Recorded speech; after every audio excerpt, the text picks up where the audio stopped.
이강인은 친화력이 끝내줘요. 근데 그 친화력이 슛도를 할 때부터 이강인은 좋았었어. PSG 구단 공식 계정 쇼츠나 이런 거 봐도 처음에 가자마자 막 네이마르랑도 엄청 친하게 지내고 그래서 댓글들 보면 사람들이 와 이거 투샷 실화이랑 막 이런 얘기 많이 나오는데 이제 이강인 스타일 같은 경우 보면 경기장에서의 어떤 그런 자존감도 이제 선수로서의 네. 그런 거 다 내려놓는 거야. 본인이 잘하는 것, 그 다음에 좋아하는 것, 즐거워하는 게 다 보이는 거야. 예를 들면 네이마르랑 경쟁 상대 같으면 그렇게 하겠어? 벌써 보이잖아 상대도.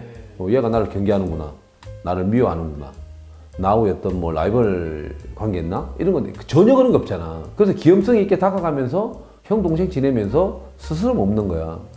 근데 그런 것들이 상대한테 보이는 거야. 그러니까 네이마르 같은 선수하고도 금방 친해지지. 엄바페 같은 경우에도 네이마르 절대 안 친하잖아. 왜 그럴 것 같아? 그렇지. 서로 간의 경쟁이나 라이벌러식이나 자존감 시키니까 그런 건데, 그렇다고 이강인이 갖춘 게 없다라고 하는 게 아니라 그거는 축구인 거지. 내 마음적으로 너하고 어떤 비교라든지 이런 걸 안 한다는 얘기야. 그 선수로서 받아들이고 친밀감 있게 스킨십을 가져가면서 시나리오를 보여주니까 어느 팀의 그 어떤 대선수하고 하더라도 금방 친해지더라. 원래 또 이런 거 있다? 네이마르랑 친하잖아. 근데 네이마르하고 엄바페 사이 안 좋잖아. 근데 이강인 그래? 안 그렇잖아.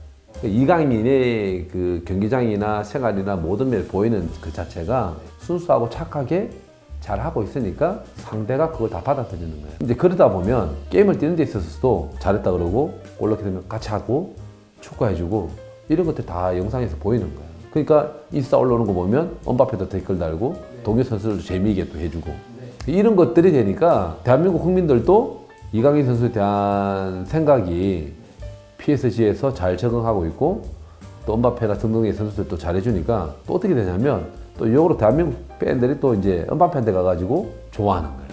그러니까 선순환 구조를 잘 만드는 거야. 그래서 우리 축구판에서 보면 이런 얘기 하거든. 좋은 바이러스, 선한 바이러스, 좋은 영향력 보이는 선수들이 팀에 필요하다는 이 얘기가 바로 이런 거야.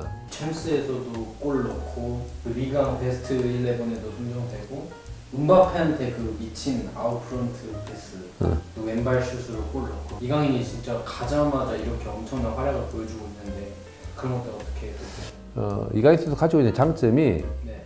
빛을 보려면 주변 동료들의 활약도 중요한 거잖아. 근데 아웃사이드 참 잘 줬지.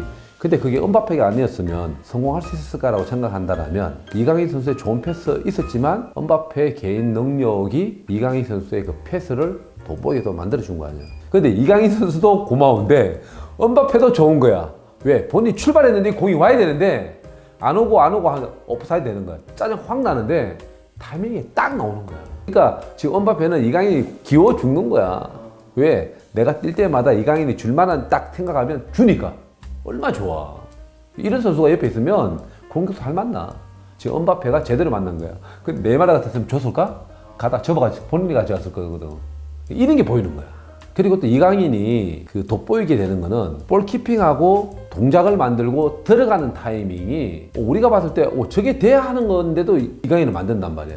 그래서 또 하나는 TV 영상을 보면서도 동료가 움직이고 등등등 하면 저게 가야 돼 하면 가. 보는 사람한테 일단 이강인 선수의 플레이가 시원하게 만들어주는 거야. 근데 그렇게 되면 뭐가 좋으냐. 움직이는 선수가 내가 움직이면 이강인한테 볼이 온다라고 생각하는 게 계속 맞아 들어가. 그러면 이강인이 잡으면 일단 움직여. 근데 볼이 들어가. 그러면서 이강인 선수에 대한 신뢰도가 받는 사람이 커지는 거야. 이거 봐봐. 어떤 거냐면 이강인이 오른쪽 측면에 빠졌어. 음바페 가운데로 골로 들어가.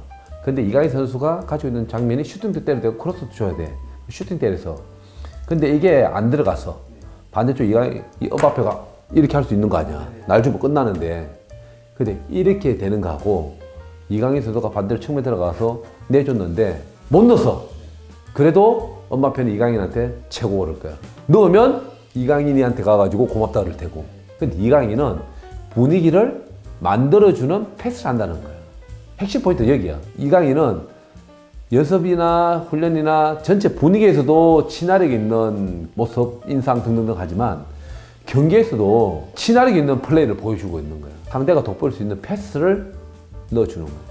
그러니까 본인이 못 넣어도 이강인이 최고 그러는 거야. 그럼 이제 이강인 선수가 또 남은 시즌 어떻게 또 어떤 점을 좀 중점으로 관리를 하고 이강인 선수는 이제 그런 게 필요한 거지. PS자면 세계적인 스타 플레이어들이 언제든지 올 수 있고 또 지금도 다 있잖아. 이 경쟁에서 뒤처지면 안 돼. 언제 어느 때가 들어갈 수 있는 컨디션을 계속 유지해야 되고 중요한 거는 그렇게 들어갈 때마다 본인이 할 수 있는 베스트를 다 해야 돼. 근데 기대가 되는 거는 지금 스타트가 너무 좋고 올 시즌 이강인이 PSG에서 할 수 있는 그 역량을 보면 15포인트 이상을 한다. 그러면 내년 시즌에는 훨씬 더 많은 경기 출전이나 이런 것들을 보장을 받을 거예요. 이강인 선수는 이번 시즌 PSG에서 15개, 20개 이상 할 수 있는 그런 경쟁이 있는 선수가 되고 가고 있다. 지금 한국 이제 또 아시아 2차전 있는데 이제 또 11월에 경기들이 있는데 이제 전체적으로 활약상이 요즘 해외 선수들이 어마어마하잖아요. 그럼 이강인 선수의 거기에서 역할은 또 어떤 건지? 이강인 선수는 분명 이제 팀에서 핵심 역할들을 분명히 할 거예요. 그리고 근래에 좋았던 건 뭐냐면 이강인 선수뿐만 아니라 해외파들이 엄청나게 좋은 활약을 보여주면서 자존감에 대한 것들이 엄청나게 올라간 거예요. 예를 들면 몇 년 전만 하더라도 박항서 감독님이 베트남 선수들을 그렇게 자존감 올려놓으면서 베트남하고 국가대표하고 우리나라 팀하고 경기를 하게 되면 예전에는 1.5군하고 뛰어도 3대0, 4대 이긴다고 생각했었는데 어느 순간에서부터 우리가 거의 베스트 나가야만 한 2골 차이로 이긴다라고 생각했단 말이에요. 한 2년 전에. 근데 요 근래 또 어떻게 됐냐면 완전히 또 차이가 났어요. 어떻게?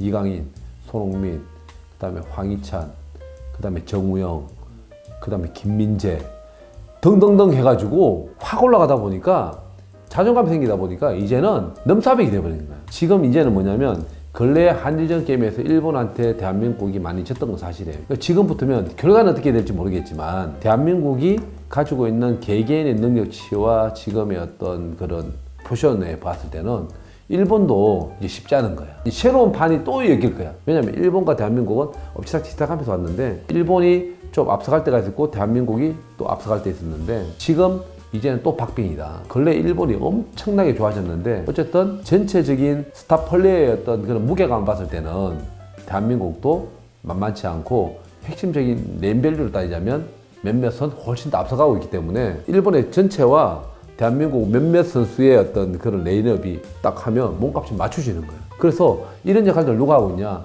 이강인이 그 중심에 있다. 위에서는 손흥민, 밑에서는 김민재, 미들라인에서 이강인.